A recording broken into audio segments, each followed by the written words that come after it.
તો બિહારમાં આજે પહેલા તબક્કાનું મતદાન યોજાઈ રહ્યું છે। સવારે 9 વાગ્યા સુધીમાં બિહારમાં 13.13% જેટલું મતદાન નોંધાયું છે।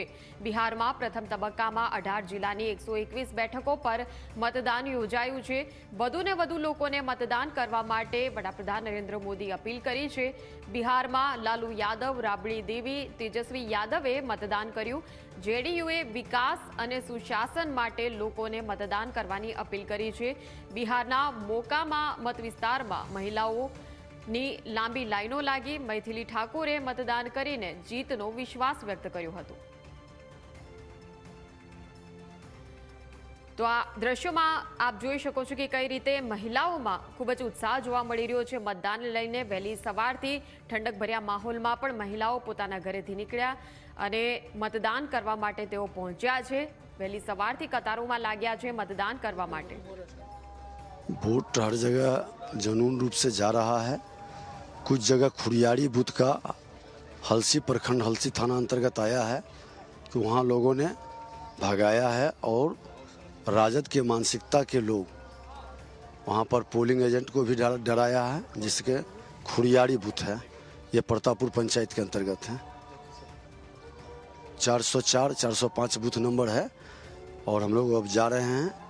ये राजद के लोग की मानसिकता आज भी बूथ कब्जा करने का और बूथ से जीन निकालने का है, लेकिन जनता मतदाता मालिक है। जो जनून वोट है वो वोट पड़े, ये हम सुनिश्चित करेंगे। चुनाव आयोग का भी यही मकसद है कि जो वोटर है वो जनून वोट डाले। लेकिन राजद के लोगों की जो मानसिकता, राजद कांग्रेस, ये राजद कांग्रेस अराजकता के प्रतीक हैं और आज भी बूथ का कैप्चरिंग का जहां मौका मिलता है वो बाज नहीं आते हैं। ऐसे मानसिकता लोकतंत्र के लिए अभिशाप है। क्या आप लोगों ने इलेक्शन कमीशन में कंप्लेंट किया? हाँ, हम लोगों ने भेजा है और इस तरह का खेल खेलने वाले पर सिर्फ चुनाव के दिन नहीं, चुनाव के बाद भी कार्रवाई होनी चाहिए। और ऐसे लोग मताधिकार से वंचित करना चाहिए जो बूथ कैप्चरिंग की मानसिकता रखता है। वहाँ क्या नाम है उसका, कौन यादव, डुल्लो यादव की कोई है, अपराधी प्रवृत्ति का लोग है और वही ये सब खेल खेलता है। आप लोग जा रहे हैं वहाँ पे? हम जाएंगे।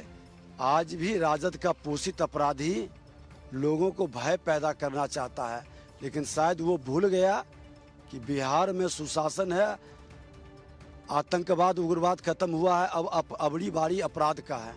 ये अपराधी मानसिकता को वो दशा में पहुंचाया जाएगा कि याद रखेगा।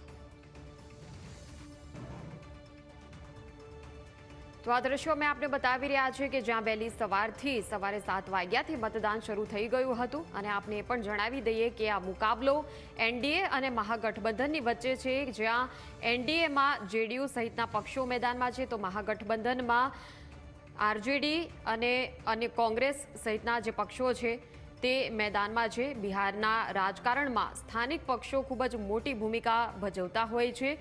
એનડીએ ગઠબંધન તરફથી मुख्यमंत्री पदना जे दावेदार है ते नीतीश कुमार है, तो महागठबंधन में तेजस्वी यादव मुख्यमंत्री पदना दावेदार है।